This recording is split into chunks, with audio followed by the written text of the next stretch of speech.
కాండలో అన్నాడు, రామో విగ్రహవాన్ ధర్మ.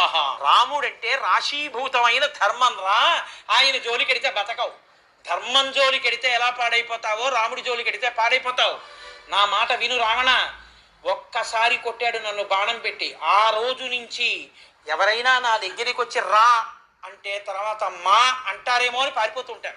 ఇన్ని చెప్పాడు కానీ ఆయన విన. కాబట్టి రాముడే ధర్మము, ధర్మమే రాముడు. రాముడు అడుగు తీసి అడుగు వేస్తే ధర్మం. అందుకే రామాయణంలో తీర్పు ఎక్కడొచ్చిందో తెలుసా అండి? గురువుల్ని సేవించి గురువుల యొక్క అనుగ్రహాన్ని పరిపూర్ణంగా పొందినవాడు రాముడు. అందుకే రామరావణ యుద్ధం గురించి చెప్తూ మహర్షి అన్నారు, రామరావణయోరివా అన్నారు. సాగరానికి సాగరమే ఉపమానం, రామరావణ యుద్ధానికి రామరావణ యుద్ధమే ఉపమానం. ఇంకొక ఉపమానం లేదన్నారు. అటువంటి యుద్ధం జరుగుతున్నప్పుడు దేవతలతో సహా వచ్చి పైన నించున్నారు. రావణుడు చచ్చిపోతే బాగుండు, రావణుడు చచ్చిపోతే బాగుండు. ఎందుకు వాళ్ళకి ఆ కర్మ?